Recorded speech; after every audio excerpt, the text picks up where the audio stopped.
What's up, world? It is February 16th, 2017, and episode 51 of this PrattleCast as we move into our second year of podcasting. You're joining us for year two. My name is Razzle, and I'm here with my good friend Shake for our little PrattleCast. What am I talking about?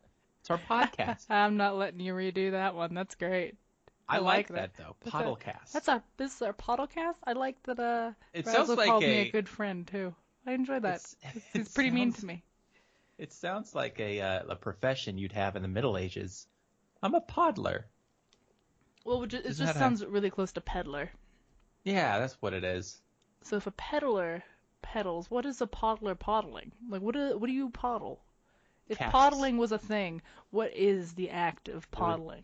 You'd poddle casts, so you could cast. Maybe it was like what they used to call paper mache. Oh, yeah, maybe that's what it was. And then it turned into paper mache and Mod Podge. But it used to be poddle. What? I don't know, I'm thinking creatively. What do you want from me? Well, last week we talked a little bit about Lord of the Rings. Later today we'll be talking about The Hobbit. Yeah. Just finished it. So, but that's a little later. I don't want to do that right now. No, that is a little later. I've got some like pressing things that we talked about before we even went live. Maybe we shouldn't have. But The Hunter Call of the Wild just came out today. Yes, it did. Which I had no idea, no warning given to me. No release date given to me at any time. I just got an email from them saying, "Hi, our game's out and it's on Steam. Go get it." And I was like, "Well, shit. I had no idea." I don't know if it's so if you don't know what The Hunter is, it's a hunting game, and it's a very realistic one, and it's the best. I've always been really into hunting games, and it's the best one I've ever played. The original game had a subscription service to get everything. I don't know if they're going to continue that with Call of the Wild. If they did, I wouldn't be opposed to it because it was still worth paying the subscription. But I'm really excited to play it because I had no idea it came out today. And I think it's a really beautiful looking game. I think if you're into hunting games, it's something you should give it a look. I think you'll like it.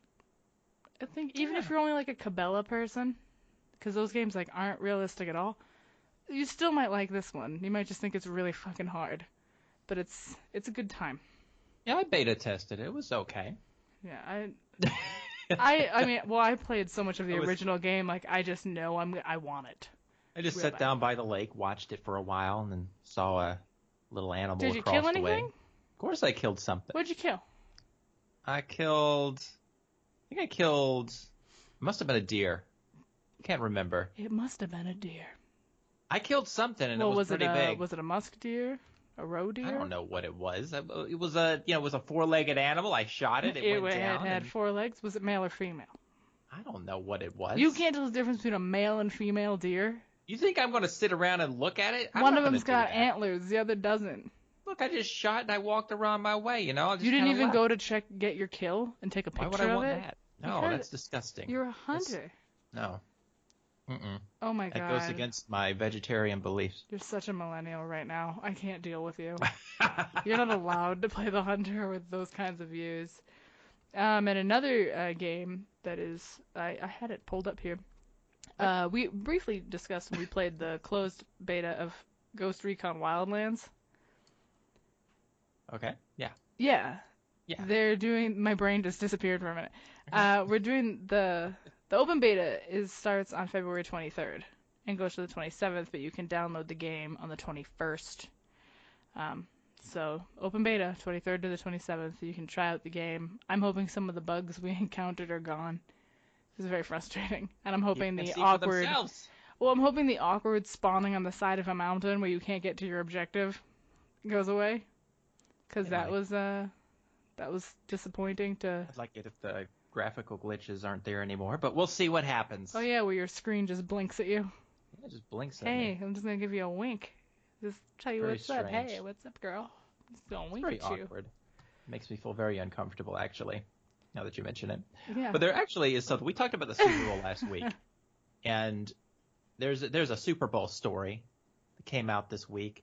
Oh, All right. God, what? Don't you dare Google it, because I'm not here's the Googling thing. it. I'm just saying, like, the Super Bowl already happened. How are stories still coming out about it? Oh, this is a big story, Shake. Okay, Where because have I apparently been? there was a behind-the-scenes bet going on. All right, it was a bet, and the two players involved with this bet was the Zoo Atlanta, or the Atlanta Zoo, and also the Roger Williams Park Zoo, which is over in Yeah, Providence, Rhode Island. I love Yeah, that you know zoo. Rhode Island. That's a So good these two zoo. zoos made a bet. All Mhm. right, and they said, you know what? If the Patriots win, then the Atlanta Zoo has to name a baby animal after the winning team's quarterback. So they have to name, a baby animal after quarterback Tom Brady. And likewise, if Greatest of the all time. Falcons, right? So if the Falcons had won, then Rhode Island would have to name a baby animal after their quarterback too. So Did you say if Rhode obviously, Island won? It's New England's here. whatever, the Patriots. Okay, The Rhode Island the Patriots. Well, I mean, if Rhode Island won the bet, Yeah. then okay, come on, let's not split hairs here. But Oh, okay. the point is this: Mhm. the Patriots won, Mhm. so the Atlanta Zoo decided, we're going to honor our agreement, and so. What? This is why there should probably be stipulations to every bet you ever place, okay? Because I don't know who won this bet anymore, because the Atlanta Zoo introduced the world to a new baby animal named Tom Brady, and that animal is a hissing cockroach. So you can go down to the Atlanta What Zoo the and fuck? meet Tom Brady at the Atlanta Zoo. And But hissing cockroaches, they put like 50 of them together. How do you even know which one's Tom Brady? I don't think you do. Did they paint it blue and white? Tell me they painted the hissing I don't cockroach. think you can paint a cockroach. That's just mean to the animals. It's probably get organic paint. I mean, Well, when you make an agreement to hold on. They honored this agreement. No, This let me was tell the you something agreement. about Georgia. Y'all don't know how to read, because if you were to read this agreement. Okay, No, they they followed it to the letter of the law. I have to give Atlanta credit here. Atlanta don't know about laws. Let me tell you something. So you're saying the agreement was they needed to name a baby animal. Yeah. A hissing cockroach is not an animal. That's an it's a insect. An insect is an animal. Humans are animals. Everybody's an animal. No, that does not count as an animal to me. Yeah, if it has more than 4 legs kingdom. and can't look at me with if I can't see its feelings in its eyes, I no longer register it as an animal. Well, it is in the animal kingdom. I don't register a shark as an animal. It doesn't got matter. fucking lifeless eyes. But a cockroach is a bug. They named a bug Tom Brady. They're like, oh yeah, we'll name a baby animal after your quarterback. And it's like, oh yeah, we named a bug. In fact, here's from Wikipedia: insects are the most diverse group of animals on the planet. Right there. You know what? If we're gonna be honest here, I think Atlanta's a piece of shit. Fuck Georgia. You know what? That's why I said I don't know who won this bet. But so the Atlanta Zoo has a great little. Because no matter what, cockroach. Georgia doesn't win. Because your team kind of, I don't know, just gave up. So your team gives up, and then you're like, yeah, you know how we can get back at them? Name a cockroach after their quarterback. Nobody's getting back at anybody. This was the bet. Rhode Island said they wanted Atlanta to name a baby animal Tom Brady, and Atlanta agreed and did so. So the terms were met. Everyone was in agreement of what should happen. And but if now Rhode we have Island a hissing cockroach named Tom Brady, and everybody should go visit him, and then they can get a sense of what New England's like. I'm gonna tell you something. If Rhode Island had lost the bet, we would have been a kind and just people, and given y'all a baby giraffe or a chimp. Or something cute. The most dangerous animals on the planet. No, we probably wouldn't. We'd probably give you a possum or something. No, because we don't regard Georgia with fear. We're just like, oh, we feel bad for you. It's okay, Georgia. Give you a pat on the shoulder. That was sentiment in Atlanta. They felt like this would be a step up for New Englanders to be, have insects named after them. So it was a huge step forward. Because out of all of the achievements that reign from Massachusetts, You think anyone is going to turn around and be like, oh, yeah, so, all this amazing historical stuff happened here. We've got this really great football team. Tom Brady, Yeah, so, and it's... No, but it's like we've got this really great football team, Oh, we've broken records and upon records, We've done some pretty incredible things in Massachusetts. By the way, did you know if you go to Georgia, there's a cockroach named after Tom Brady, greatest of all time? Did you know that? Coca-Cola comes from Georgia as well. We brought in the soda Okay, New England has Twinkies. Oh, wow. Well, Georgia does have a hissing Also, cockroach named after the winning quarterback. Well, in the summer, if you go to certain parts of the city, it smells like molasses. Yeah. Because we had a great molasses flood. I don't survive the summer down here. It gets to be 120 in Massachusetts. It gets much harder here. Well, then you guys should be dead. Oh, well, we have somehow adapted and survived. You've evolved. We are superhuman. I think it's melted your brains since you decided to name a hissing cockroach after a football player. I think it's the fact that we eat such good food down here, so we know how to prepare ourselves for. That's something I'm gonna have to look up for next week. What are you gonna look up? I'm just gonna do because I remember there was one time we were just hanging out, shooting the shit, talking about our states and their differences and all that stuff. Mm-hmm. I gotta do something like that for next week. We'll do that. I think that'll be yeah, I think I got to now. I got to just, puff out my chest and show you that I'm better than you. Okay, I got to ask you, so have you heard anything about this, I know you don't like talking about this person, and I hate the fact that I have to, but I feel hold like on. Okay. I feel like it's such an important story going on, and I'm like, you know what, why don't we mention it? But it's, PewDiePie.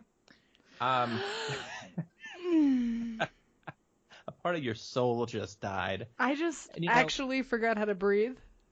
Well, that's okay. Something happened to my diaphragm. Have you heard anything about this story that broke out and the Wall Street Journal and everything going on? Well, the last thing I heard about him was something with terrorist. Something with terror. And it was a while back, and his account was shut down for a while or something. I could be thinking of the wrong person. I don't know. I fucking hate him. I think he's a blight on the earth. Well, you can hate the guy all you want, but I feel like what happened recently was just abysmal. And it comes down to or was done to him. Well, here's the thing. These three writers at the Wall Street Journal, and you'd think Wall Street Journal, that sounds pretty respectable. Well, that was Rolf Winkler, Jack Nickus, and Ben Fritz. Well, they wrote this ridiculous story claiming that this, what's his real name, Felix? I don't want to call him PewDiePie. I don't even know if I'm saying that. I do know that his first name is Felix. I don't know his last name. Okay, Felix. And see, I don't even know this guy. I don't watch his videos. I know of him. I don't hate him. I hate his voice and the shit that he does in his videos. And I know it's probably all an act. I guarantee it is. Of course it is. Obviously. I don't like his content. I don't actually hate him. I really can't stand his content. In fact, the first time I watched any of his videos was today. I watched his response to what this was. And, well, anyway, these three guys, they wrote this ridiculous story claiming that he was a Nazi and a white supremacist. The Wall Street Journal? Yes, the Wall Street Journal. And this was published in the Wall Street Journal? Published in the Wall Street Journal. Okay. I kid you not. What? And not only did they write this ridiculous story, they then went after they went up to Disney, which has a contract with him, or had one, and YouTube. And they presented their story and said, do you guys want to be associated with a known white supremacist Nazi? And Disney immediately backed out of their contract with him, just terminated it. YouTube canceled his what's it called? He had some show. I know he had a show on YouTube. Oh my God, they just took it all away? So they canceled the second season of that show, and they just canceled it because of the story that broke out. And the story is based on lies, complete fabrications, and taking things out of context. Basically, he had made some. Okay, to give you an idea of one of the things they took out of context, he had a video where he made fun of the fact that there were these guys on Fiverr that would literally do anything for $5. And one of the things he had them do was he had them hold up a sign that said death to all Jews or something like that at some point, just to show how ridiculous this site was. They do that for $5. Right. And he was surprised they did it. and you could tell by his expression or whatever. They took things like that, and they took everything out of context. They even took apparently a picture of him pointing at something and said he was doing a Nazi salute. Again, this is the Wall Street Journal. What? And if they had actually watched any of these videos, they probably would have known the context behind them. But the only reason I know about this at all, I mean, I ended up seeing this story response he did. I saw some other things people wrote. People just lost their minds. But the thing is, his subscriber numbers have been increasing because – and I don't know what's going on. It's like his fans are crazy too. They're just fans devoted. They're devoted to him. Like they're loyal fans, and they're gonna lose their shit if they see something like that. But I think my whole thing on this is he just, in his response video, was very pretty dignified up until the very end when he pretty much said "fuck the Wall Street Journal," which I can't really blame him for saying. Well, but he was very understanding of a lot of the, criticism, whatever, but he also was pointing out how it was pretty much a bullshit story. Well, yeah, I mean, I'd say fuck them too, because he just lost out on work. Yeah, I mean, he did. But, I mean, he's going to be fine, though. But I think that he's basically helping a younger generation now see that these huge publications like the Wall Street Journal are he's basically showing how you can't even trust them anymore. There's been a lot of talk lately about, can you even trust journalists anymore? And I think that when you see shit like this, it makes people like, what's with this? And he was even making the point about old school media and new media with YouTube and how he believes that they don't know how to react to the newer stuff. And maybe they're even afraid of him, which I can't really say that's necessarily not true. Well, no, I mean, they're not adaptive to change. No, I mean, this whole story was just like a clickbait. It's the type of thing you'd expect to see on BuzzFeed or some disreputable website that no one gives two shits about. Why would the Wall Street Journal bother with this? What do they hold to gain from this? I don't understand. Nothing. They don't gain. Well, maybe they get some ad revenue from people reading the story. That's about it. I mean, and that's journalistic integrity, I guess, in the year 2017. But to me, I look at that and I'm like, I cannot believe that none of these people that wrote this, 3 journalists, I use that word loosely, who wrote this story and didn't even do a bit of research into what they were saying or claiming, because that's a pretty big charge to call somebody a Nazi and a white supremacist or what the hell ever they were saying. It's someone who's very huge on the internet. Like this is the target. Like And how dare they make me defend PewDiePie of all goddamn people? I don't want to even talk about the guy. Voice. Well, I'm doing it because he used it. I don't know how to say it. I'm trying to relate to people here. I don't watch his stuff, but I don't want to talk about him. But at the same time, I'm like, this thing just broke out, and I'm like, he's a big gamer on YouTube, and that's relevant to what we talk about here. So it's just infuriating me. I'm like, why are you making me defend this guy who doesn't even need a defense? He's the biggest YouTuber around. Everybody knows who the hell he is, even if they don't watch his shit. But it's attack it. It's crazy to me. Like, I'm still like, I can't wrap my head around the fact that the Wall Street Journal is the one that published this. Yeah, I mean, somebody had to review that. Somebody had to review that article and be like, yeah, that's good. Yeah, apparently they're standing by this article. They're like, you know what? It's a good article. It's got a lot of integrity. That's a nice way to go fuck yourself. That's so if I had a subscription there, I'd cancel it, but I don't. So I guess I have better taste. I can only imagine if they did something similar to people like Markiplier or Good Mythical Morning. Any of those, they also have very crazy fan bases, but very good ones. Yeah. That would. Why? Why would you go after these people? I don't understand. These people live on the internet, and most of them, honestly, even though they're putting on shows and stuff, most of them do become pretty candid, and you learn a lot about them, and you kind of get to know them and into their lives and stuff. And you're gonna call this guy who's been on the internet, being public and out there forever, that he's the weird all thing these about things? this story that I think is that I don't think this will really stick to Felix. I think it's going to stick to these 3 writers because the next few stories, or however long they stay in this industry. Whenever they write stories, I guarantee you there are going to be people out there who constantly remind them, oh, yeah, you guys are the guys who wrote that bullshit story about, calling some random YouTuber a Nazi or whatever because you don't understand humor. But no one's going to believe anything they write. Yeah, and even in Felix's video, he was very apologetic about, he was like, I'm not a very good comedian, and maybe I wasn't sensitive to him, whatever. But, I watched his whole video. Like, that's the only video I've ever seen of his, and it seemed very genuine, and I felt bad for him that this had happened.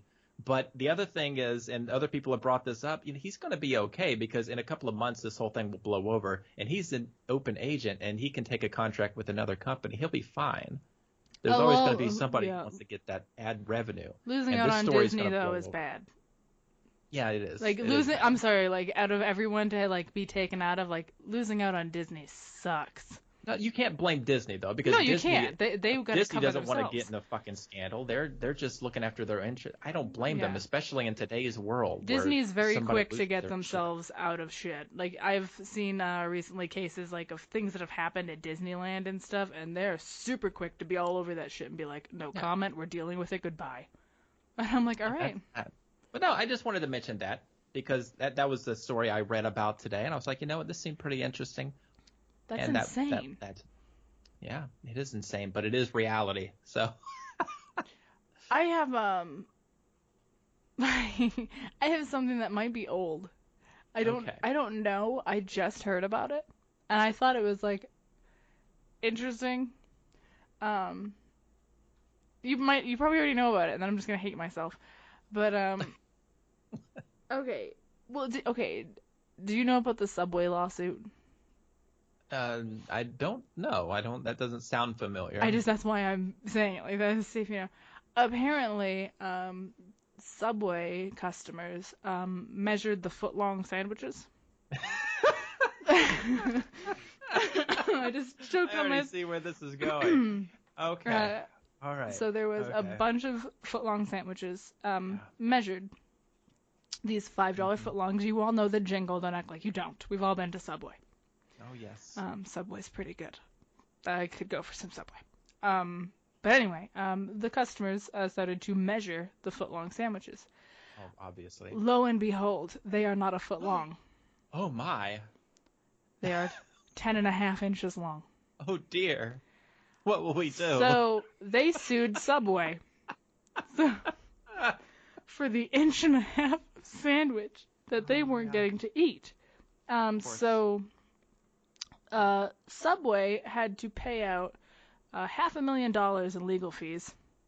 Oh my God. And every customer that sued received $1,000 in court for measuring a fucking sandwich and suing a company for losing 1.5 inches. Never in my life have I gone to Subway and ordered a foot long and been like, I wonder if they're fucking jipping me. You think that's really a foot long? I was just thinking, I haven't even spent $1,000 at Subway. I mean, if you gave me like $1,000 and it was on a Subway gift card, I'll eat Subway every day for a year. I mean, yeah. Like, I'd go there for lunch every single day. I'd be like, shit, I got $1,000. Like, I'm eating here every day. My house would never have food in it. Be like, well, where's all your food? Oh, it's at Subway. I got this gift card for $1,000. I'm not buying groceries. Go there, you can pick up 3 or 4 sandwiches, keep them in the fridge. They'll stay good for a day or two. And they're cheap. Oh, yes. So I'd go to Subway forever. But yeah, their footlongs are only 10.5 inches long. Subway since contacted the customers to let them know that their sandwiches are now a foot long, and it's accurate. Customers then measured them to be sure that they were being told the truth, and Subway sandwiches are now a foot long. So just let it rest, guys. Wow. They're a foot long now. After you cost Subway $500,000. I swear to God. I thought it was crazy. I'm like, there's no way. And then I looked into it. I was like, this really happened to Subway. You poor. It doesn't surprise me. It doesn't surprise me in the least. I just can't imagine, going into there and measuring a sandwich. I just that would never cross my mind. I've been to Subway, so I know how shitty the customers there can be. So that doesn't surprise me that there are that many shitty human beings out there who are going to go, you know what? I'm not getting fat enough. I need more. I feel like I'm losing an inch and a half here. I mean, I'm missing something. Subway probably did them all a lot of good.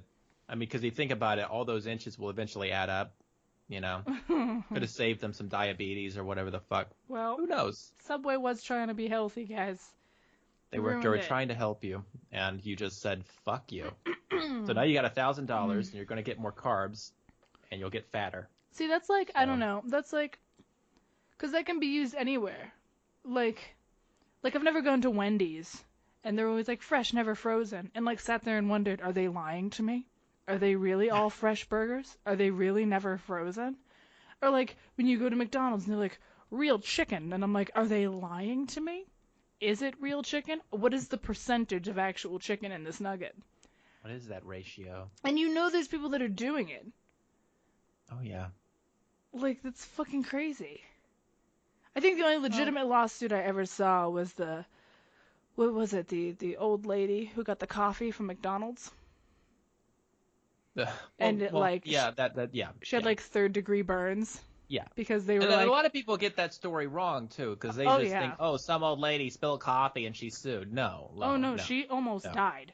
Yeah, it was a really fucked up situation. Yeah. People should look into that if that's what they think, because that's not what happened. Yeah, because they had they had their coffee machine set to like, I don't know, there's a certain setting it's supposed to be on, and they had it cranked way the fuck up.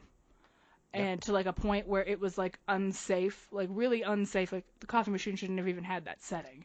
And so this woman like was hospitalized. Like she had hospital bills like crazy. She almost died from her burns. And everyone's always just like, oh yeah, she's just like this old bitch who got mad at McDonald's. It's like, no, she didn't even want to sue them. She didn't want to do it. And they told her like, you really should. You really should sue them because you have a lot of medical bills. And she's like, oh no, I don't want to. But yeah, and now now when people just haphazardly think of it, because I remember when it happened, it was just this big joke. People were like, oh, well, it was too hot, so you sued, because people are suing over everything now. And, there was a trend where everybody was suing over stupid shit, and that continues today. I mean, obviously, foot-long Subways, get over yourselves. 10.5 inches. But, see, I want to ask if I can get like a classic Subway. I want to classically. Can I get a classic foot-long? Not the new one. Not after lawsuit. I want pre-lawsuit footlong, please. That's what I want. That's what. Who was it? Whose motto is "You gotta eat"? Is that Sonic or is that You gotta eat. Somebody else? I don't know. I mean, isn't that Sonic? I've been to a Sonic a couple times, but I don't know their slogans. Hold on, magic of Google real fast. You gotta eat, and let's see what it is. It's Checkers. Okay. Oh, well, I don't know what that is. Checkers. Well, maybe it's a Southern thing. I don't know where it is. Okay, so anyway, Checkers has the slogan, you gotta eat. You can't get in trouble with that. It's also a shitty slogan when you think about it, though, because of course you gotta eat. Why do we have to eat at Checkers? That doesn't make any sense. But that's their slogan. Hey, you gotta eat, so you might as well eat here. It's like, hey, are you hungry? You gotta do it. You'll die if you don't. Hey. I mean, I understand like a dentist having, well, you gotta take care of your teeth, so might as well come. But Checkers? I mean, yeah, you gotta eat, but you can eat anywhere. Listen, but you gotta eat. I think they're just letting people know, like, remember to eat today. Just remember to eat. Well, McDonald's has the I'm loving it thing. Nobody's loving it. Once you've hit didn't they have like a magic thing going on for a while with, I don't know. When I was a kid, I remember that McDonald's always had Ronald McDonald in the commercial. I remember Ronald McDonald and the gang. Like all of his friends. Gang. They had like the cheeseburglar and that weird purple guy, whatever. It's the Hamburglar. Was he like a chicken McNugget? You talking about the purple guy? Yeah, the purple guy. I feel like he was supposed to be, because I'm like, what are you, an eggplant? Like, I never knew what he was, and I was like, I'm going to assume you're a nugget or something. I remember when they sold the toys, and they not sold them, but I guess they were. You used to be able to get like the Happy Meal boxes that you could like fuck around with and transform into them too. Now, you may not remember these, but I remember when they first did the promotion for, like, the and maybe it wasn't in McDonald's, but they had, like, the 4 cheeseburgers that were really tiny, but they were all glued together. Well, not glued, but they were all attached together. Nope. They were basically like sliders is what we call them, I guess, now. But oh, yeah. They were basically sort of like that. There was, like, these little mini cheeseburgers, and they were, like, 4 of them together, and you would tear one off and eat it, tear the other one off. It was a different time. Oh, that's cute. Now, who had the Moon Man? Who had the Crescent Moon Man? Who was that? Was that Hardee's or was that? I don't have those places. I mean, you around. have a, what do you call it? You have that Star place. You have, Talking about Arby's? no, not Carl's Arby's. Jr.? Yeah, Carl's Jr. I've never been there, though. I've just driven by it. Okay, hold on. Who has the mascot at, is it McDonald's? Hold on. Let's find out real Wait, fast. no, you're talking about Jack in the Box? I don't know who I'm thinking about. No, it is. Okay, it's Mac Tonight. That's who it is. Who the It's fuck? Mac Tonight. Yeah. I don't know what that is. Like, what's that for? It was, What is that? yeah, he was, wasn't he the McDonald's guy for a while? Okay, well, apparently he was known, I don't remember. for, yeah, McDonald's, 1980s. Okay. That's who he was. I remember him. Well, I don't. Well, you know, it was the 80s. I think he died off. I remember it was recent, but they did it before when I was younger too, when they did the black burgers for Halloween. The what? They dyed the buns black. Oh, I think. And I then remember people started hearing about freaking that. out because when they'd go to the bathroom, their shit looked weird, and they were like, "Why?" And it's like, I don't know, you just ate a bunch of black dye. What are you? And like they were like going after these fast food places, and they're like, "Well, it's black dye. It is going to affect the color of your bowels. Why are we explaining this to you? You should know." I told you about the tie-dye cheesecake, right? At Disney World. You mentioned it, and then I think Yeah. it was followed by you didn't want to talk about it. Okay, well the tie-dye cheesecake at McDonald's, not McDonald's, Disney World. It was at Disney World. It was at the hotel. It was down inside of the lobby. Was and it their they like, always cafeteria area? Yeah, it was Kinda? that. Yeah, so it was like one of the desserts you could get was the tie-dye cheesecake. Yeah. And I would look at that thing like, that looks disgusting. It looks like it's been sitting out and getting moldy. And that's what it looked like with all those weird colors on it. It was like, this doesn't look healthy. It was like it's been curdling. Yeah. But that was my experience with I didn't eat it. Like, I wouldn't should've. touch it. But they had it on display. Well, and they so you didn't could, have like, it when see I went, so they might not even sell it anymore. It might not have been a good seller.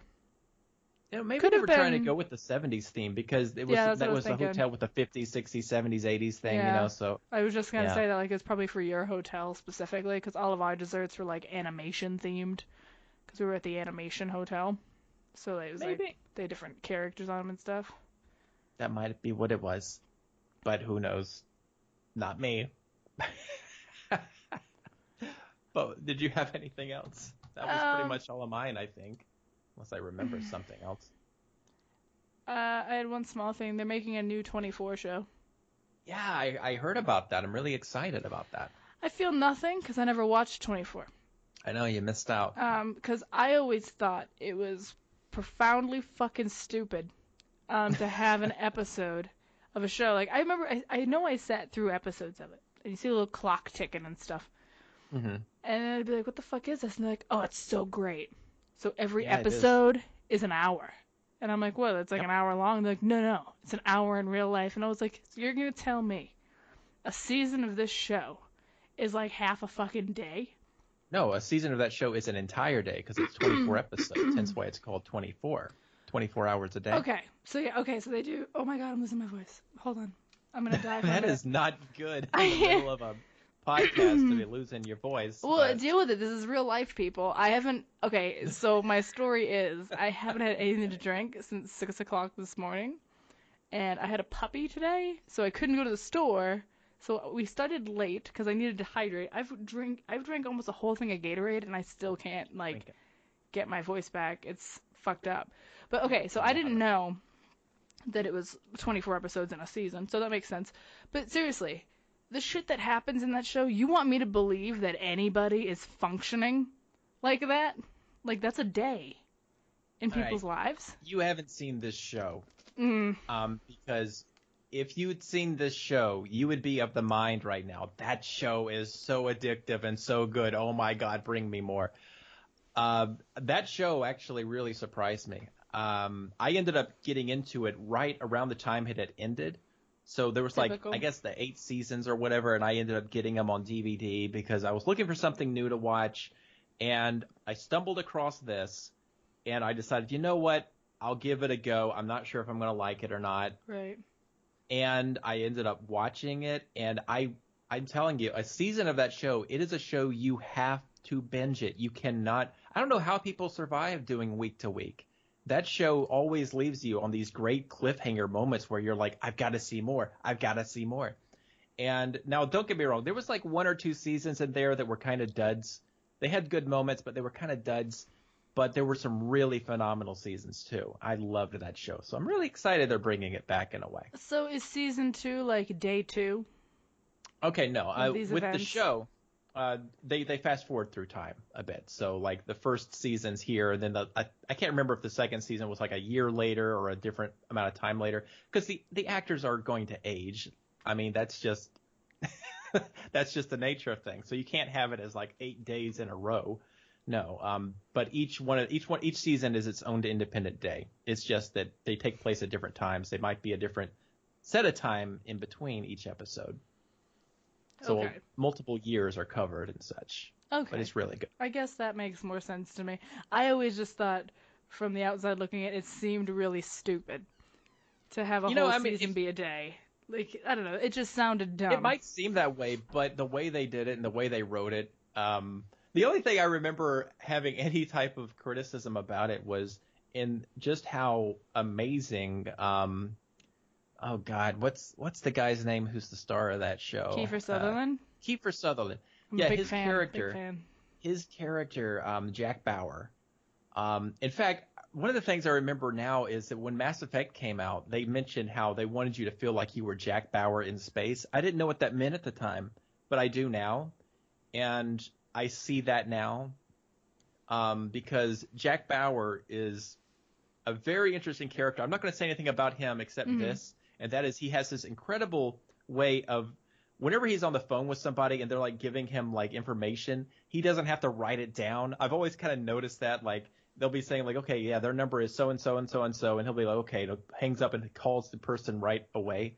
Because I'm like, every time I'm at work or whatever and I get a call, I'm having to like ask, okay, did you say this number or this number? did you say this address or this address? But they can just give this guy information. He just knows it.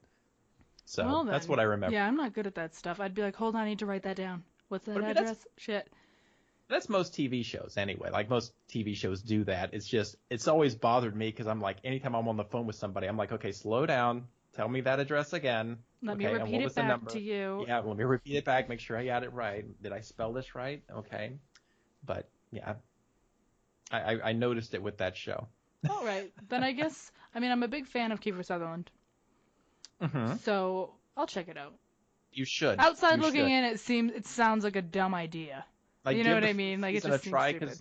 It's a show that gets better and better, but then again, there are like I said, there's like at least 2 seasons in there that felt like they could have done better. I feel like a lot of shows have that. Not all, but a lot of shows have like, you know, where it kind of lulls out a bit and you're like, what's happening? Oh, sure. But every show. I'll do it. I'll do it. You need to. And you need to find a time you can just sit down and binge 24 episodes. Okay, that's every day. So that's fine. I can do that. So what you do is you just decide, you know what, I'm going to watch season 1 at this time. Because what I had to do was I ended up watching a season during like a weekend. I would like do a season each weekend where I could just sit down on Friday and start watching and not stop until I finished that season. Damn. It was, obviously I'd sleep, but that was about it. Yeah, I mean, I don't know what the reboot's going to be about. It's just called 24 Legacy. Well, I don't know what it's about either, but I hope it's good. Yeah, and I can't really say anything about it, just that it's happening, and I know 24 was a big deal when it was around. Is it 24 on Netflix? It used to be. I don't know. I haven't seen it. Well, you should look it up. I will. You should find it, Shake. If it's on Amazon or Netflix, I'll get on You're gonna be surprised by it, I think. You're gonna be like, oh, this is a really good show. Maybe. I mean, it takes a lot for me to really dislike a show. I've really only found like one show in my recent lifetime that I haven't like that I really didn't like. Because I know when we've watched Once Upon a Time and stuff, like it has moments where I'm like, stop. But I like the show. Mm-hmm. And even like, well, now I think Gotham's a lot better. But I think it's getting more gritty and wonderful for me. Oh, you should clarify. We're talking about season 2. We're not talking about the current season. Yeah, we watch everything through Netflix. So assume that we're not watching anything live ever. But yeah, season 1 of Gotham was kind of like, I felt like everything was happening too fast and everything was weird. But like, I still like those shows. The only show I haven't liked in my recent life is Hemlock Grove.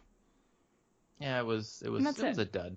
It was a dud, It was unfortunately. like, it It started off was, high hopes. Like, I was like, this could be really interesting. and I think it was like the second or third Netflix original that I remember hearing about, like back when they were first getting started. And it was kind of that one show that wasn't as good as all of the other original shows they had done. And it just stood out to me in that way. But But it had good ideas. Like, I thought the ideas were great, and I don't know, I thought everything, like, it started off in a way where I'm like, oh, this is interesting. I want to know what happens. And then it just, like, I couldn't tell you what the point of it all was. I don't know. It just kind of fell apart for me very quickly. Everything was really strange, and I didn't understand anything anymore. And I was like, wait, what? it was just poor writing at the end of Yeah. the day. It was really poorly written, and that's just that. It was like we just don't care anymore. Let's just put a bunch of garbage on the screen, and I think that's why it got canceled so soon. Yeah, it kind of got canceled in the middle of stuff, I believe. I don't even remember how it ended, but it didn't feel like an ending. And yeah, it didn't feel like a show, so I guess No, that's it was suitable. very strange. Like, I can't remember a lot of With it. the exception of Johan, Yes, who was yes, the he was one great. standout in that And he entire was very show. consistent. He was good. Yes. And his character, like, I remember his character development. I do too, because he's one of the few ones who, it's not just the writing, but the acting with what he did there was just so brilliant, and Yeah. it was. But that's the only standout performance to me in the entire show. So take up that Yeah, what you. that was it. I know the other, well, quote unquote, big name in there was Alexander Skarsgård's brother. Also Was the a main member woman in who that. played the mother. Yes, she was in 6 Feet Under and a couple other things. I can't remember her name. She was Nick's girlfriend in the first seasons of 6 Feet Under, though. If any of you Yeah. have watched that, then you'll know who she is from that. But I just know that she was in at least the first or 1 or 2 seasons of 6 Feet Under. But why are we talking about this show? This is a. I don't know. Let's We were talk just about a good like talking about it, but we're not going to talk about shows anymore. Okay, we're talking about something good though. Yeah, something that was well written, something that's been around longer than I think either of us have been around. Oh God! You know, hold on one second before we go into this. Jesus fuck! What? All right, so this is the first time I've ever seen it. This is it. Like this is my introduction to The Hobbit. Yeah. All right, and like last week we talked about Lord of the Rings because that was the first time I'd sat down and watched all those, and I enjoyed it. Razzle's very new to Middle Earth in general. But this was the first time I ever saw anything to do with The Hobbit. I never read the books. I don't have any knowledge of the books. So I sat down, watched The Hobbit, and I went on social media, and I said something to the effect of, you know what? Lord of the Rings was good. The Hobbit was better. And I was immediately shit on. Yeah, that's not surprising. I wasn't really surprised by it, but I am a little surprised by it. And I guess we can get into why as we go into it a bit. But yeah. The Hobbit, to me, as far as a trilogy of films, was better. It was. Mm-hmm. And I couldn't quite put my finger on why until I started remembering things about Lord of the Rings. And if you remember and you recall, I said my favorite Lord of the Rings film was Fellowship of the Ring. And I think the reason I said that is because that's the one that really felt like you had a band of travelers who were kind of banding together, who had a lot of opposites in there, and you were following them on their epic journey. And then in the later films, although they were still good films, they kind of branch off and do their own storylines. Yep. Whereas The Hobbit, that core group of friends stays together. And they stay together pretty much throughout the entire, the series run up until the very end when things start happening. Yeah, and just as a disclaimer here, we're gonna spoil shit. So you should know that about us already going into this. And you should definitely go watch The Hobbit for yourself. Like I don't listen to this podcast if you haven't seen The Hobbit because it's so good. And I was amazed by it because I didn't think I was gonna think. I guess I didn't think I was going to think of it as highly because I remember I watched The Lord of the Rings. I thought it was good, so I kind of figured I'd look at Hobbit the same way. But actually, I'm really interested now in seeing like the Hobbit extended cut now. So I think I'm going to have to invest in getting maybe the Blu-rays or something at some point because I'm more interested in that even than I am The Lord of the Rings. But I guess we should just get started with it. We'll talk about it and go from film to film and see what happens. So where do you want to start? Well, I mean, I guess from the beginning, I actually, because the movie starts, you spend a lot more time in the Shire. There's a lot more time spent there in the beginning of this one than there is in the Lord of the Rings. There's just a lot more of the Shire in this in general, I guess. But so we spent a lot of time there. When we were watching it, and you have all these dwarves in this house, and then they started singing. I felt like you were thrown off, and I got really worried that you weren't gonna like it because you were like, this is a musical now," and I'm like, "Well, it's a bunch of dwarves together. They sing. Maybe I should have warned you. I don't know." It did throw me off because I wasn't. No one had ever sang really or broken out into song like this. I mean, obviously Pippin had sung in the Return of the King. God, Billy Boyd's got a voice. Sorry. I love Billy Boyd. But no one had really broken into song like this, where it was just completely unanticipated. But no, I did like it. Like, I liked the song and everything. It's just that it threw me off so much because I was like, I didn't know this was going to have musical numbers. Because then I got to wondering, is this going to be a whole fucking musical trilogy? There was only like 2 or 3 through the movie.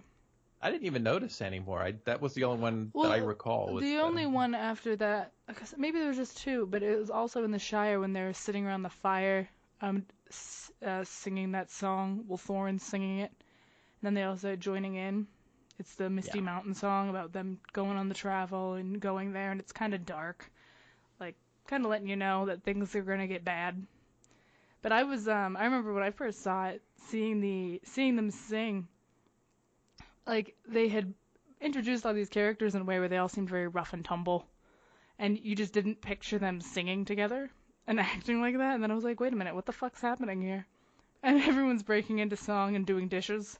I'm like, all right, this is okay. This is good. I like it. I want more of it. How did you? I like. Yeah. Go. No, go. No, go. What were you going to ask? No, go. Me? I can remember what I was going to ask you. I'm not going to forget. So go.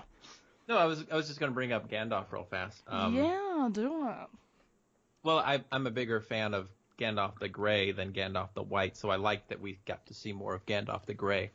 And I liked how they kind of play him off at the very beginning. He just kind of does things and doesn't really ask for permission. It's just like, you know what, I'm going to throw a party at the fucker's house and invite all these dwarves over. And so you get to see kind of Bilbo in his earlier days and how he reacts to that, and you could tell right away that, you know, Bilbo's going to change a lot over the course of this adventure because I've seen him as his older self. I wouldn't say he sucked. He was just very reserved. Yeah, in terms of like a character, like I wouldn't want to hang out with him. Like he seems so like he seems so like nervous and like wound up. He seems so high strung that I'd freak out. If I had to be near him, I'd be like, no, I can't do this. I have a feeling that's how most of the hobbits were. Yeah, like they wouldn't surprise me. And he just kind of broke out of that shell because Gandalf kind of pushed him because he knew him as a kid. So it's like, you know, what happened to this kid I used to know, you know? It's like you're a took, you know. Get the fuck out there and adventure. Who are you? But no, that's one of my criticisms. I wish there was more of Gandalf because Gandalf kind of leaves after we get to the forest area and he comes back more toward the end because he spends most of the movie kind of imprisoned. But I would have liked him to be more with the group as they traveled more. Yeah. I mean, there's a lot of parallels between both trilogies because he spends most of his time also imprisoned. Yeah. In the original trilogy too. Like, there's a lot of things that are the same. There are. From it, which it's just going to happen. But I mean, Gandalf the White serves his purpose. I understand what he's there for. I understand he's different. But Gandalf the Grey is a lot more fun. And I like him a lot more. So how'd you feel about Bilbo's development? I thought it was very well done, especially if we're going to compare him to the hobbits of the... I need to say this before I forget. Razzle at one point called Bilbo Frodo, and I was so offended. No, at the Lord of the Rings, if you remember, I started off calling Frodo Bilbo because the only name I was familiar with was Bilbo, And so then I got used to calling him Frodo. And so when this one started, at one time during the beginning, I called him Frodo. Yeah. But it was earlier on. Yeah. But, No, you quickly broke out of that because I was like, oh, this isn't Frodo. But they both sound very similar. Frodo, Bilbo, come on. Yeah, but listen. It's not like we were talking about Bilbo and Sam. Those two names you're not going to mix up. But Frodo, Bilbo, give me a break. And they both have Baggins. Bilbo Baggins, Frodo Baggins.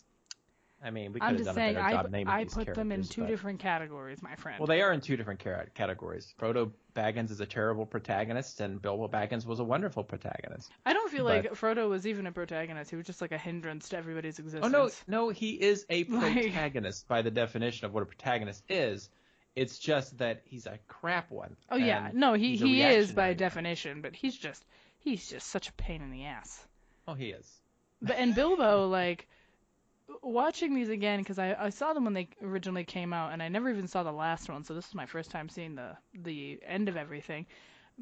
Bilbo handles things like it was kind of like I was hanging out with Pippin again, and I was just he was like a cross between Pippin and Sam, and yeah. I think that's one of the things that made him stand out for me is that those were the two best hobbits and the two hobbits I liked the best. I think he was smarter than both of them. I do think that he was also a little older than them, though. He had a little bit more reading knowledge. He had a lot of books. He did a lot of reading. But he was he was smart. He was brave, and he was like, he never stood down. Like he threw himself into things, and he's the only Hobbit I've seen who I mentioned this too when we finished or when we were watching it that doesn't care about Gandalf. Like, he's not intimidated by him. He's not scared of him. Right. He's just like, yeah, you can tell me that you don't want me to do this, but I'm gonna go. I'm not asking you. I'm telling you I'm doing it. I'm like, fuck yeah, Bilbo. He's very unusual. And I feel like they did a really good job of setting up for the Lord of the Rings and the way they developed their relationship because you can see that friendship kind of become a friendship before your eyes, and that's really cool. Yeah, and I think it's interesting even. I don't know. Like, after seeing The Hobbit, it makes me like Legolas more in The Lord of the Rings, the original trilogy. Yeah, I would agree. Because after you see The Hobbit, because if you just watch The Lord of the Rings, and let's say you've never read the books and you just watch it, Legolas is kind of whatever. Like, yeah, he does really cool shit. Like, he's wicked cool. He's got a really cool friendship with Gimli, and that's awesome, but you don't really care. That's what I told you. Like, when we were watching the original ones, to me, the first one, he just seemed to be Aragorn's manservant, and there was no real character development. And then the only real action we get with him is whenever he's interacting with Gimli, and that was it for Legolas. And he was the one character I kept asking you questions about, like, where is he from? What's his story? Yeah. And a lot of these questions are finally answered in The Hobbit. So, yeah, I would agree. I think that The Hobbit does a good job of rounding out who he is and where he comes from. And it almost sort of makes me wish they had filmed them more in that order, like The Hobbit first, but I guess they couldn't have sold as well because The Lord of the Rings is more popular and more people are diehard for it. Yeah, it would have been difficult to do. So because that was one of the hard parts was that Gandalf and Legolas look so much older as their younger selves, and it's so noticeable. But that's just a part of what it is, and I'm glad they both came back for those roles. I'm glad they didn't recast them. Oh, no, I don't really think they could. You know what I mean? Like, they were so defined in those roles, and Orlando Bloom loves Legolas. That's, like, his favorite role he's ever done. A lot of the cast of Lord of the Rings, though, will tell you that it's, like, that is the best thing they've ever done together. And I know is his name Ian McKellen? I can never remember his last name. I know his name's Ian, the guy who plays Gandalf. Yeah, I think that's... Okay. Him and the original company from the Lord of the Rings trilogy, like all of the group that went out together to do the ring thing, they all got tattoos. They all got matching tattoos of like the Elvish number 9 or something. I can't remember which one. They got something, but they all got tattoos together. They all all the horses that were used were given to all the different cast members. And, it was just, they loved those roles. It would be impossible to put different people in those roles, because then we're all like, oh, that's not Gandalf. That's not Legolas. What are you doing? Don't do that. And since we're on the Legolas storyline, I want to talk about two other characters real fast. one of them was what was her name? Kate from Lost. What was her name? What was her I name? know her name began with a T. Was it Torin or Talon or something like that? I don't remember. I've only seen these movies once, people. I don't know. But no, I liked her character. Like when I first started watching this, because you kind of warned me about it, so I was already kind of on edge about it. But watching this, I'm like, they did a much better job with her than they did with Arwen and Ewan or whoever the fuck those two ladies from the Lord of the Rings were. Those two characters who pretty much served no purpose at all. Mm-hmm. But no, I liked her. I liked the fact that they gave her some development and they gave her actual role in what was going on. But no, that's what I was going to say. I think they did a better job with her than they did with the two women they had in the Lord of the Rings. Oh, absolutely. I've always, I remember my first time watching it, I think I really just didn't like her because she reminded me of Kate. And because I had watched the first couple seasons of Lost and I had hated that character. But now watching it now, like I'm older now, I can separate myself from that. Yeah, and I'm you like, got to separate the two. Because Kate's a terrible character, but I think this she did do good. She did a great job. It was a female with purpose in a male-dominated universe. Yeah, and, it's pretty much an all-male cast. Yes. This universe, except for obviously the other character, who I also can't remember the name. Galadriel? Yes. Yep. Yes, isn't that her? You talking about like the one that scares me? Yeah. Yeah. Kate Blanchett. Yeah, she's great in She's great in both of them. I like her more in this because you get to see her power. That is true. You really get to see what she can do. Like, she is a force to be reckoned with. She kind of expends herself and kind of uses what she has. Yeah, she tells Sauron to go fuck off. She banished Sauron, and he stayed away for a long time. Like, 60 years, like, it worked out for her. She's like, oh yeah, it was worth it. Got 60 years of time to figure this out. But none of them were worried about it. They're like, oh yeah, well, the ring is whatever. He doesn't have it, so who cares? Little did they know. Little did they know. But she's always great. Galadriel's wonderful. She just scares me. Which I think she's supposed to. But you had Legolas's father. Oh, let me tell you about Lee Pace. I love that man. It was so... I'm sorry, I fell in love. Like, the moment he came on the screen. And then at the end of the movie... Because he's just like every other elf, essentially. Most every other elf, except for the exceptions. There's no emotions going on. Everything's like, by the book, I need to do what's best for my people, I need to do the smart thing, and I need to do the right thing. But if the right thing goes against keeping my people alive, I can't be a part of this. With him, I was really confused because it felt like they were building him to be a villain, but then toward the end you realize that's not the case at all. It's just that the way the elves just sometimes come off, because they don't show a lot of emotion, like they're Vulcans or some shit, but because they don't, it's easy to interpret them that way. But most of them seem like bad guys. You're just like, damn, you're an asshole. But like, they have their reasons for everything that they do. Yeah, they just don't want to take the time to explain it. Like, they're like, I don't have time to go over this with you. Like, this is what I'm doing and that's it. I remember at the end, like, because even though they seem so emotionless, like they don't play well with others. Seeing him kind of break down at the end, because to me, for an elf, that was like a breakdown to me. When he finally like opens up to Legolas and he's like, I want you to know that your mom loved you. She loved you more than anything, more than life. Because he knew Legolas was leaving, and like seeing him like he was like ready to cry, and I'm like, oh shit, this is probably the first time he's ever dealt with this grief. This is probably it. And then they do that bow to each other, like saying goodbye. Ugh. It does feel like that parallel with the original trilogy with the character who I love to death, but I can't remember his name. Boromir? No, the elf character. Oh, Elrond. Remember the elf? Elrond, yeah, when he had to let He's go of his Hobbit daughter. Too. Yeah, I know he's great in The Hobbit. Mm-hmm. He's hopping around and being a badass, which is another reason to love the movie. But yeah, no, it just reminded me of that too, because he lets go of him the same way that this elf lets go of his offspring, and they both have to just deal with that. And that's one thing I wanted to say real fast because I don't want to forget this. Mm-hmm. But the ending of this trilogy is so much fucking better than the ending of the fucking Lord of the Rings.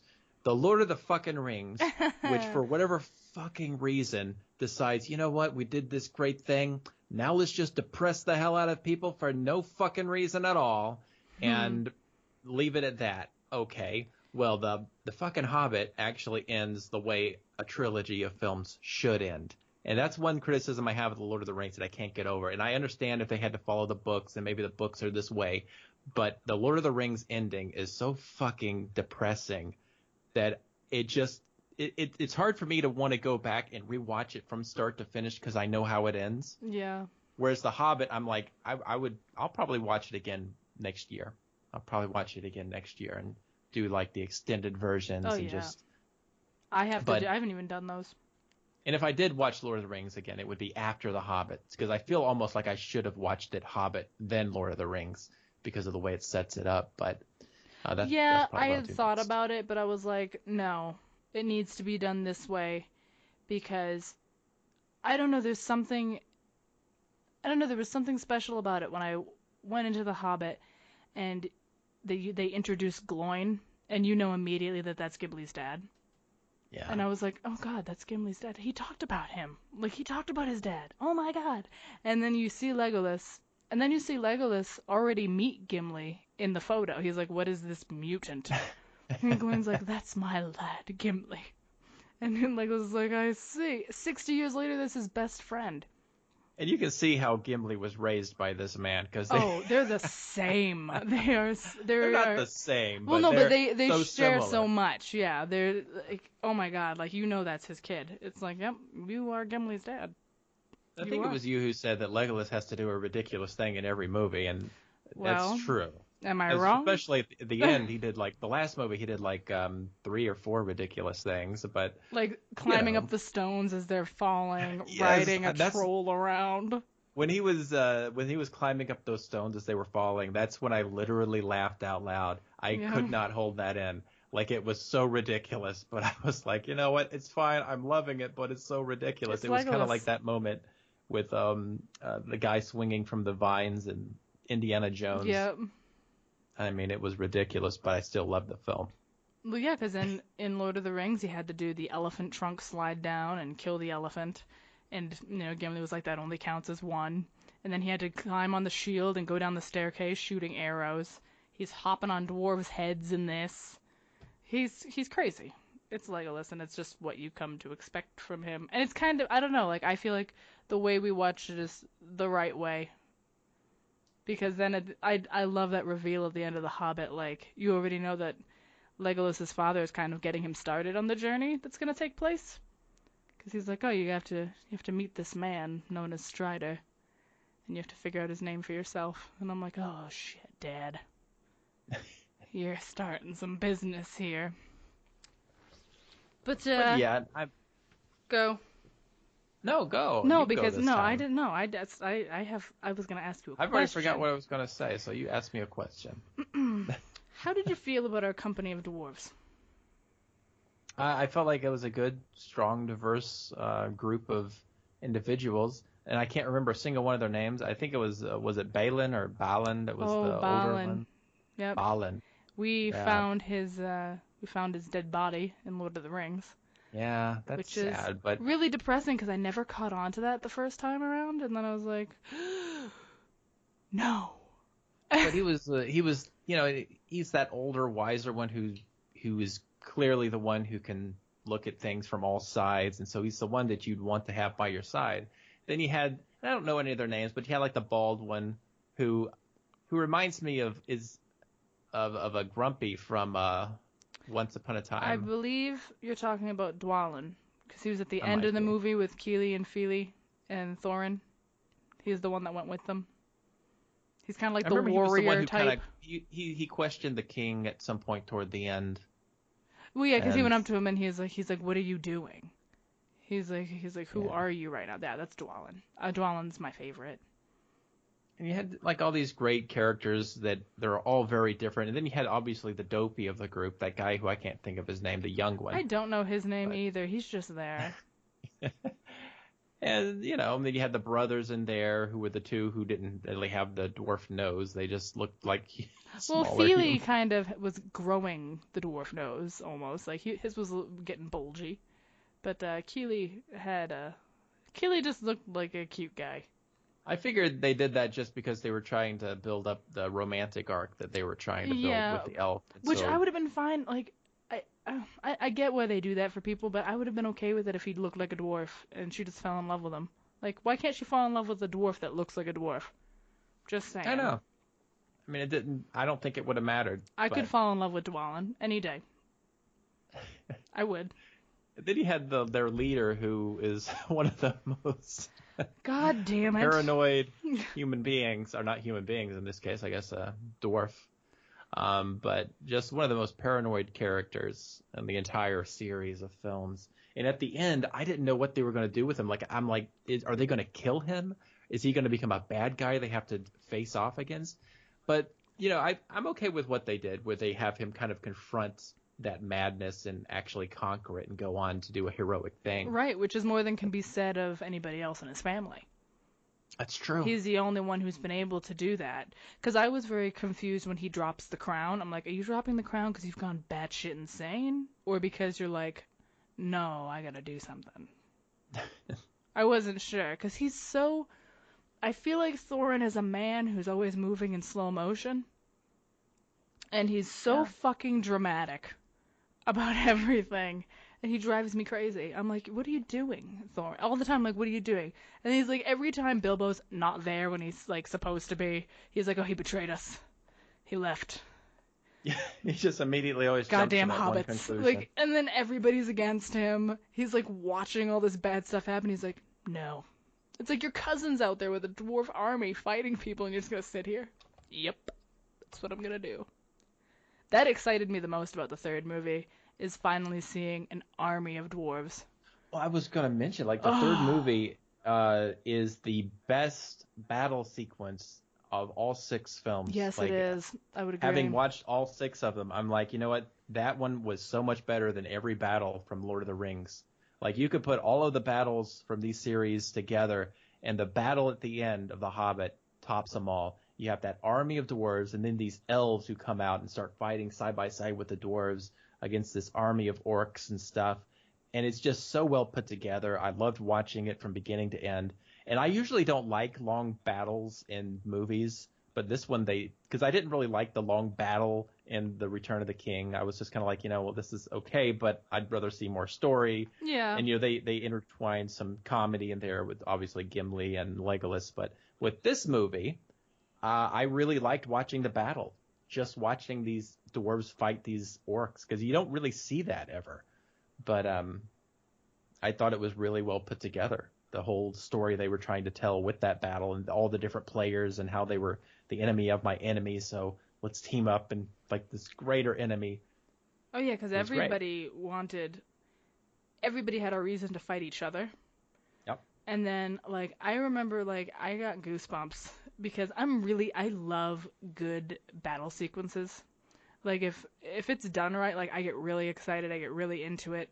And when the dwarf army made its line, and they put their spears out and they're ready for this oncoming force, and you see them closing in, and then you see all of the elves go over them and into them, I lost my shit.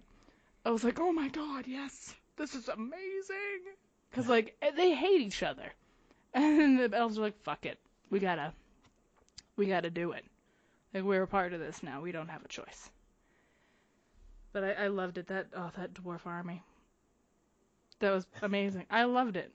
And I like how they use their heads in battle a lot. Literally use their heads. They just smash their skulls into everything. And something else about that is that I like the fact that there was actual casualties. Yes. Because, I mean, they were sad, don't get me wrong, but casualties happen. And I felt like with the Lord of the Rings after Boromir, really nobody dies. They just kind of... Everybody suddenly somehow fucking survives. Even though you got fucking Merry out in battle, how the fuck did he survive? He shouldn't have. They should have fucking killed You him. could I have don't killed say that. Mary. I mean, that would have been a great death scene. It would have actually boosted his character, actually, because I don't really think of Mary very positively. He's just kind pretty of the one who's flat. there. He's a flat character. He just exists to be like Pippin's, something to conversate with Pippin, really. Pretty much. And they could have used him to actually make a statement about war and death. But with this film, at the end, you have like 3 fucking dwarves who you've grown to love, and they all fucking die. And it's just sad and brutal. And each one of their deaths is just like, especially with Bilbo sitting there talking to, was it Thorin or? Yeah, that fucked me up. I need to learn their names. Yes, but Thorin Oakenshield is the leader. Yes. Yeah. And that's, like you don't see that in a lot of movies. You don't see this guy who's been built up to like, I'm gonna take my home, I'm gonna go. You don't see that happen, and it's like nobody really knows what to do after. Yeah, and you don't know what happens really right after don't. it either. Like, not only his death, but the other guy, help me out. Keely and Feely both Keely. died. When Keely died, that surprised me. I did not think they were going to kill Keely. I could kind of see his brother, because he was kind of a secondary character. Yeah, I figured his brother was going to die, and that would motivate Keely, and that's what started happening. Did. But then they killed Keely, and I was like, I was really surprised. Like, I was like, oh, he's going to get out of this, and then suddenly, boom, and I'm like, whoa. Well, they made him so likable. I was like, they could just kill his brother. Why would they? No. In fact, I almost laughed because I was so shocked by it. Like that natural reaction, like you don't know how to respond to what just happened before your eyes. Yeah. And you're like, wait a minute. You're trying to process which emotion you're supposed to feel. You're like, wait, what? But it was crazy. And I that's another thing I loved about those films compared to because Lord of the Rings, I was like, everybody's probably going to make it, but they probably shouldn't. And they did all make it. Yeah. Whereas this one, I was like, everybody's probably going to make it. And then suddenly, whoa. Oh, no. The Hobbit takes a much different direction. I do think The Hobbit is a more it's a much more fun movie. It's a lot less serious than Lord of the Rings. There's so much more moments of comedy and friendship and things looking up a lot in The Hobbit than there is in Lord of the Rings, which I think is what gave it more appeal for me. Is like I felt like I was connecting with everybody a lot more. Yeah. Where I felt like they didn't want me to in Lord of the Rings. I'm just like, oh, I guess I'm just here for the ride.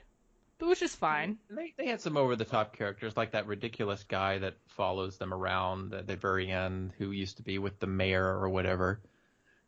They were going to hang him, but then they didn't. I can't remember his name, because why would I? Oh, the one who dressed up as a woman and had big boobs full of gold?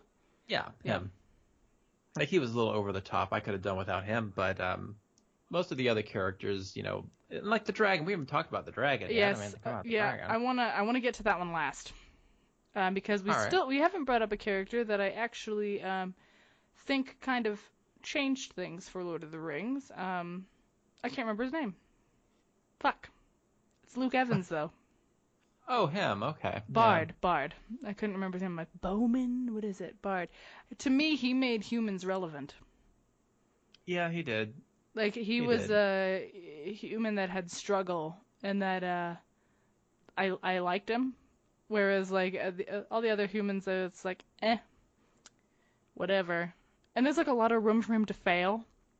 Mm-hmm. And, like, things don't go well for him all the time. Like, he's not a perfect person, and he's just an average Joe. And I really like that, because I remember you talking about Aragorn being like, oh, well, he's the hero.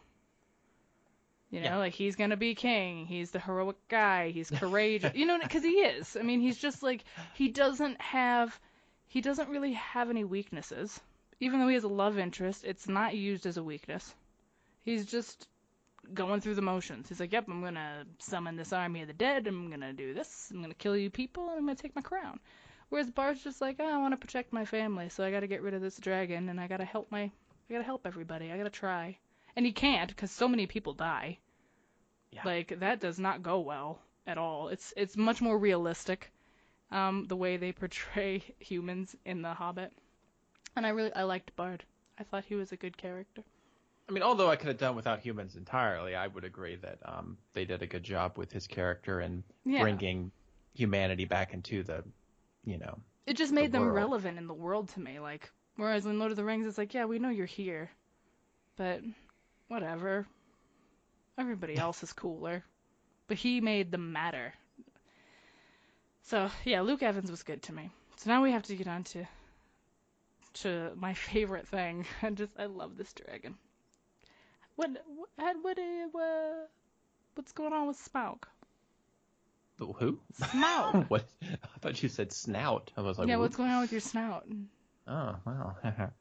No, he was, he was, I knew he was going to talk because you'd already spoiled that, but I wouldn't have. But I probably wouldn't have if I didn't know. But yes, he was a very sly villain, our antagonist. I love it. He was very sly and coy, and although it was a little predictable there with the ending and getting shot in the heart and everything, but I liked him in that sense. I mean, I didn't really like him because he's an antagonist and everything, but see, one thing that I can't help but bring it up is that's Benedict Cumberbatch voicing that dragon. And when you hear that dragon's voice, that sounds impossible. No, I could hear it because I knew it ahead of time, so I was like paying attention. I was like, yeah, I can hear. Well, yeah, you can hear it's him, but like, because But I mean, I wouldn't have known that if I didn't know that ahead of time. No. Yeah, I would not have guessed. Yeah, it's like out of everybody, it's like who? Him? And like to know that voice was so difficult for him that he had to he could only do like one take every day, because it fucked with his vocal cords really bad, trying to talk like that. And I can't even imagine how you would do that. Like he goes so deep, and it's like this rumbling voice. I don't know how you do that. And that's why whenever whenever I'm seeing these movies, I just listen to the dragon talk, and I'm like, holy shit, how do you do that? Like, how does anyone do that voice? It's just insane to me. Like, I'm just like, how do you... That's nutty, because that's an intense voice to take on. Well, I mean, there was a little bit of editing there, too, a tiny bit. But... Oh, we're going to go on YouTube after this. I mean, come on, there's a little bit of editing okay, we're still gonna... There's a metallic clang in there. Oh, yeah, but... Yeah, I still have to show you some behind-the-scenes stuff, because the YouTube videos of him doing the voice, ooh, it's goddamn. It's just weird seeing that face do that voice. He's my Sherlock. Like, I don't expect this dragonous voice to come out. Well, there was Watson, too. Yeah. So, yeah, Bilbo Baggins. Yeah, but I thought the dragon was a great... villain to put in. I don't think any dragon should die that easily. Well, one thing, I mean, going to the ending of these films, something you had said while we were watching it was that, you mentioned how Bilbo was probably waiting his whole entire life, because at the very end, we have him there with the dwarves, and he's like, if anybody wants to come by and visit, I'll have the tea on and whatever. Yeah. And then he kind of goes home, and no one ever visits him. Nope. And you had kind of mentioned it, how he was kind of there as an old man, and about how it was almost like he had been waiting there his entire life for someone like Gandalf to come back. Yeah, just waiting to go on another adventure. Yeah. And it's like, oh, well, I really want to see Rivendell again. And that pisses me off, that those dwarves loved him so fucking much, and not a single one of them got off their asses to visit him. Fuck them for that. Because, I'm sorry, they would all be dead if Bilbo wasn't there. They would have all died. They never would have made it there without him. Well, that's true. They never would have. True. From every single encounter, Thorin was not a heroic leader. Bilbo was. No. Bilbo got them out of every single situation because he was the smart one, and he figured everything out. He was just like, yeah, I gotta get you out of this spider shit, out of this troll shit, out of this elf shit. Every single problem. He even deals with all the politics in the last movie. He's like, listen, this is how we're going to do this. This is how it's going to be done. And 60 years go by. Not one of you can come over for tea. No, they all just... Yeah. It's kind of disgusting in that sense, because you would... That hurts me I would like deep. I'd like to believe that Bilbo did other adventures, and I don't care if he did or not. That's what I believe. I like to believe he on occasion would leave his home and go out and adventure out into the world and meet crazy characters and get into shenanigans and then come back home and brew tea. That's how I picture Bilbo. But there is that other sadder side that, sure, maybe he has been there the entire fucking time and nobody ever visited him to take him on another adventure. Well, I don't know. Like, I thought it was weird, like, because when he goes home, it's like his house is empty. It's empty. Everybody's taken everything. They think he's dead because hobbits suck. And they're shitty. He goes home. Well, I mean, he'd been gone a year. Oh, yeah. So. Well, I don't like the way they work. And then they're like, oh, well, yeah, I mean, prove you're Bilbo. Prove you're Bilbo. People do too, though. Like if somebody disappears, I mean, after a year, they're probably gonna seize the property or whatever. Okay, but if I show up for my property and you're like, yeah, prove that you're you. What? Prove that you're you. We grew up in the same weird town. How nobody knew him. Like maybe he was a recluse. I don't know. He's a Baggins and a Took. He's not a recluse. But no, he goes home to this empty house, and for me, it was just. Like, I thought, because I didn't find the ending of the Lord of the Rings trilogy depressing. I thought it was stupid. I didn't like how they did it. I thought it was just poorly done because you gave me no way to build up to this moment, so don't fucking do that. It's annoying. But I found the ending of The Hobbit to be really sad. I was really fucking sad because he comes home to this empty house and really he has nothing anymore. All of his friends are gone.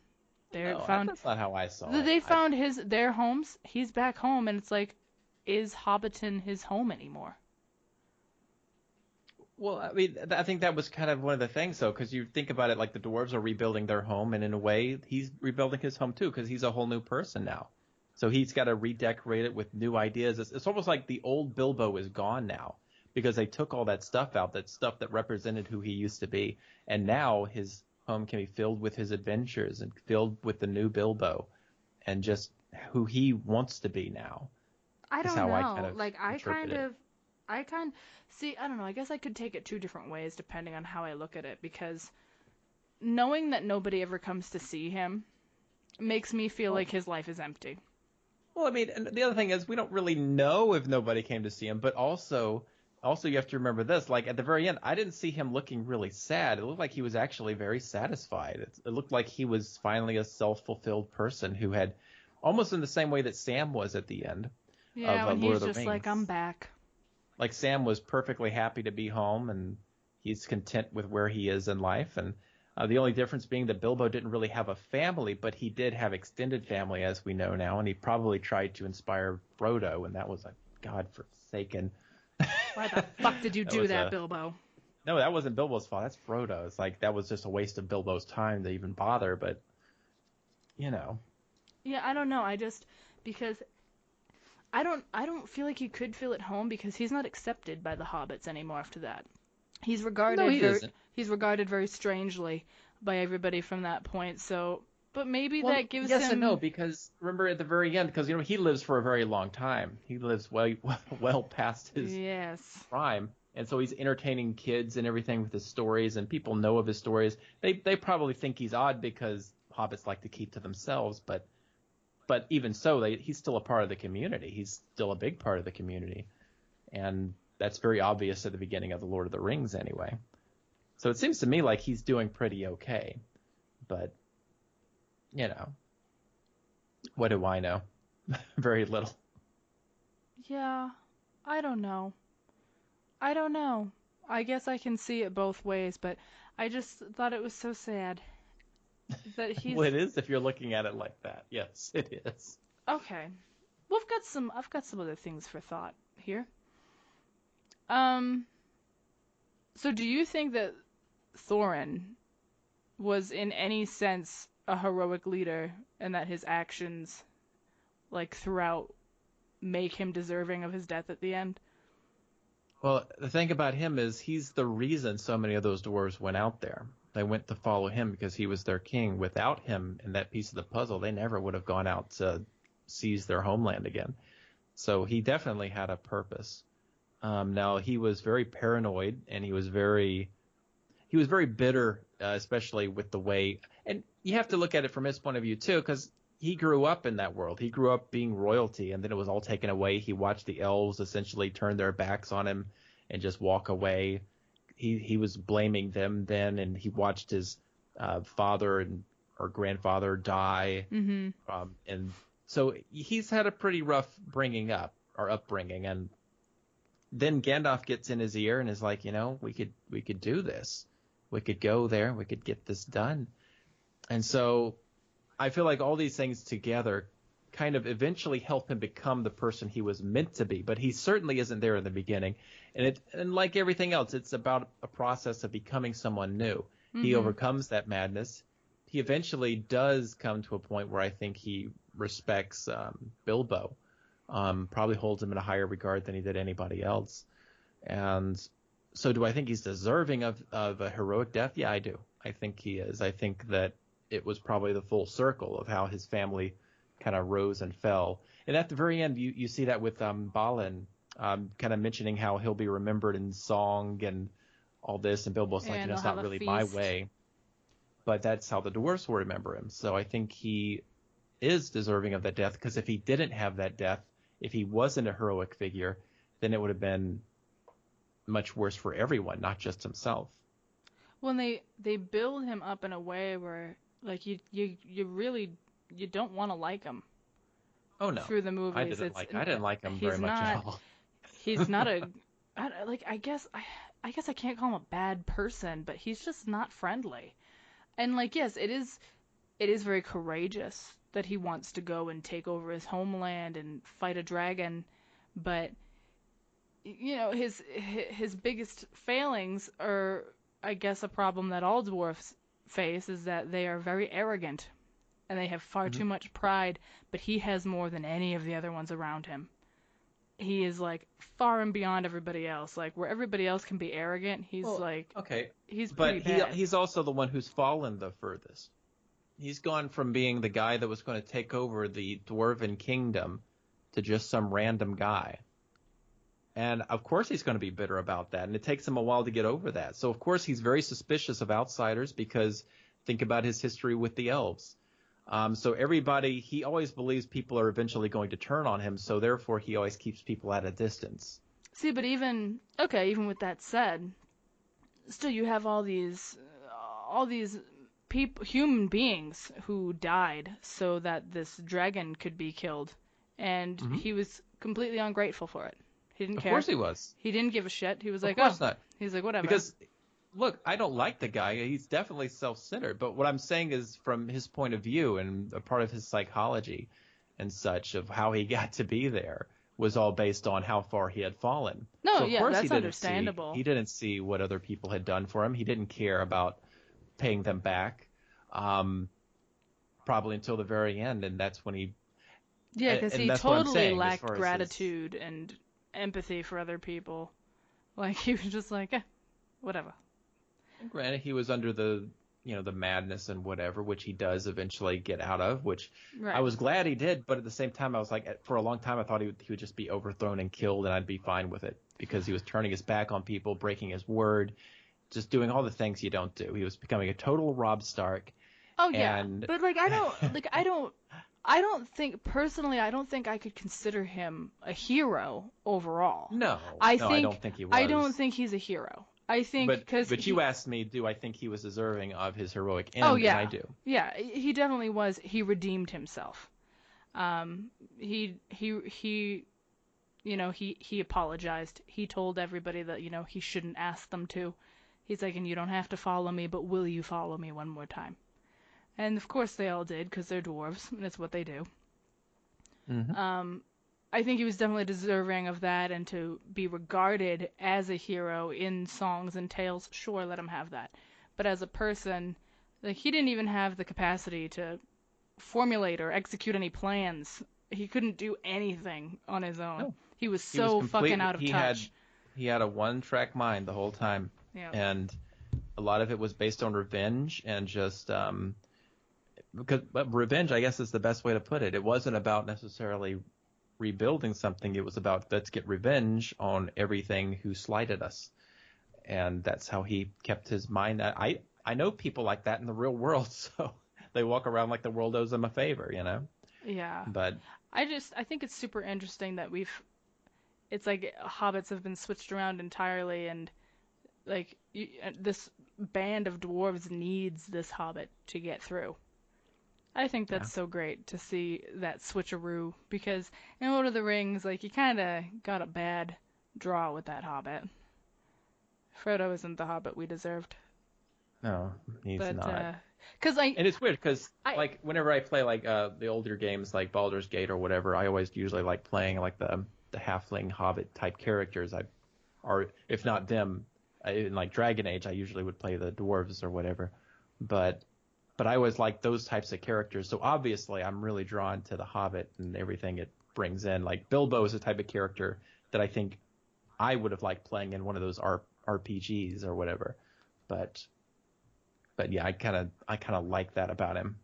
yeah, He because, said, well, I remember when we watched them, like, it was obvious you had a distaste for Frodo, and as the movies went on, you were like, oh, come on, when he was doing things, and I'm like, yep, I knew this would happen, because it's Frodo, and like, hearing your reactions to him, I was like, I just know when you see the Hobbit, you'll really get to know Bilbo, and it's a really good Hobbit, so just let Frodo disappear from your memory, and that, we never even brought it up, probably because it was so shitty, but Frodo's fucking cameo appearance in the beginning was so unnecessary.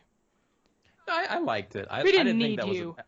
no, I was okay with that because you know what? He actually, out of all the actors they brought back, he actually looked the most like himself from The Lord of the Rings. Yeah, Like he was he's the a one who, vampire. Something's wrong with him. yeah, he didn't look like he had aged a day. Like that's why I was like at the very beginning, I was like, is this footage from The Lord of the Rings, or is this something they refilmed? And I realized really quick, no, this is all new stuff. Hmm. But he was the one who looked the most like his old self, so I didn't have a problem with bringing him back at all. Yeah, I just didn't like seeing him. I understood his role there, but I was just like, Well, Frodo. that was still the part of the story what I didn't mind him. Like when I first meet Frodo in the movie, I'm fine with him because I don't know he's a piece of crap. Yeah, But you're just like, you develop poorly. the thing is, Frodo just should have stayed at the Shire, and I would have been fine with him. Seriously, like he just wasn't an adventurer. He wasn't that type of hobbit the way that Sam and Pippin were. And that's fine. It's okay that you're not a Bilbo. You belong in the Shire. That's where you should have stayed. You know, Sam should have picked up the ring.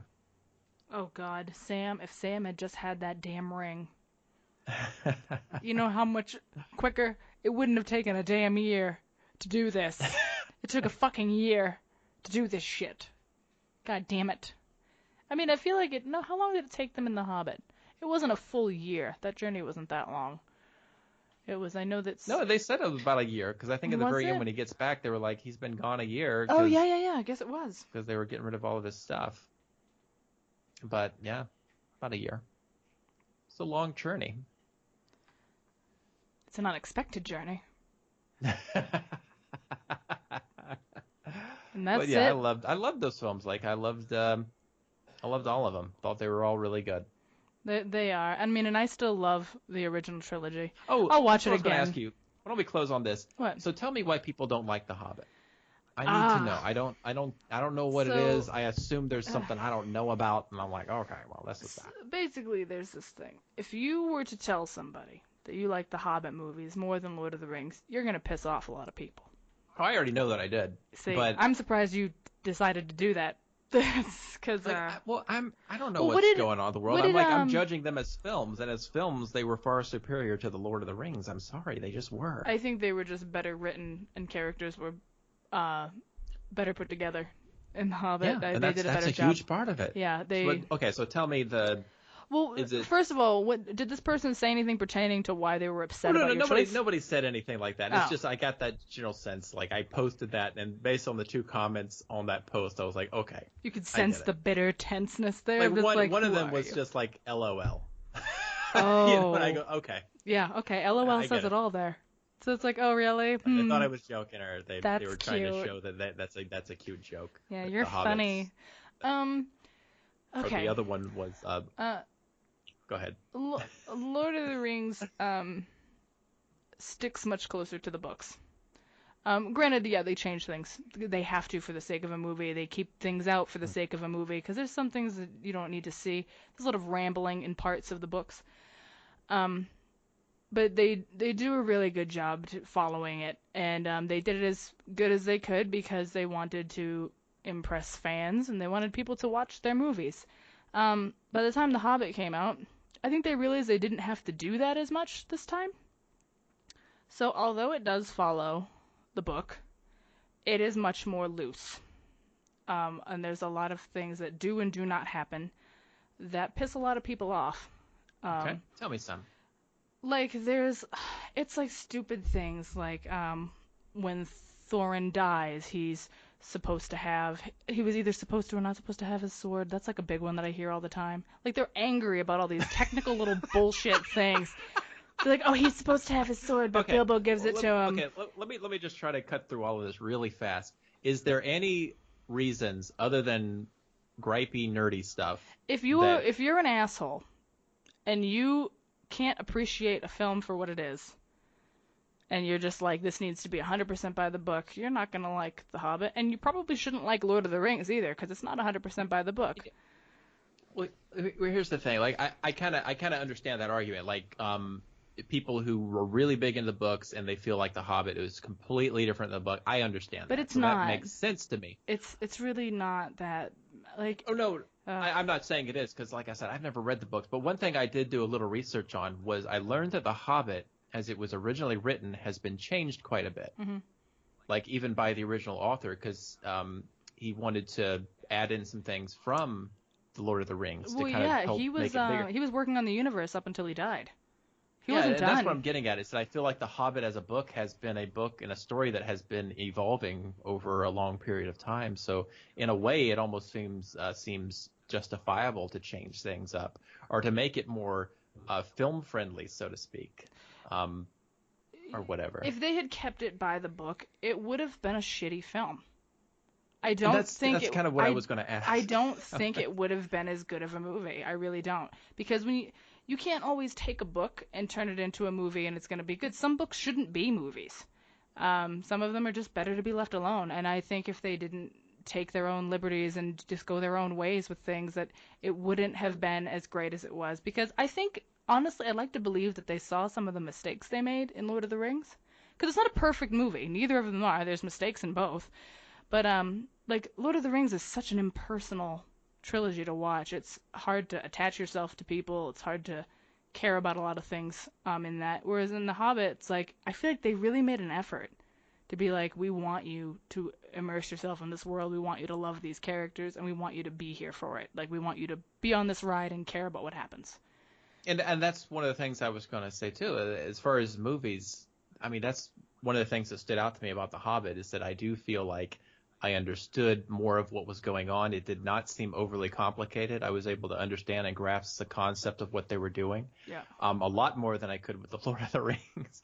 But I think that's also just typical of the fact that Lord of the Rings is much longer in terms of 3 books. I mean, you're putting 3 books into 3 movies, whereas The Hobbit is 1 book, and you're extending it out. So you're having to add stuff, and you're having to change things and make it more cinematic, so to speak. So I think those are 2 different types of ways to make films.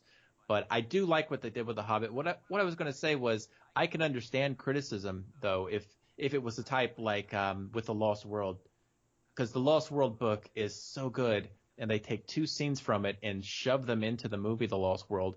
The Lost World has nothing to do with the book at all. Oh yeah, they are so different. Yeah, it's not like that at all. It's like, if you've read the book and then you go and watch the movie, like everything you'll see, like you can follow the path of the book as you're watching it. You're just like, okay, I got this. But then you'll see something that didn't happen in the book, or maybe you'll be like, oh, something was supposed to happen here that I read and it's not happening. But it's all there.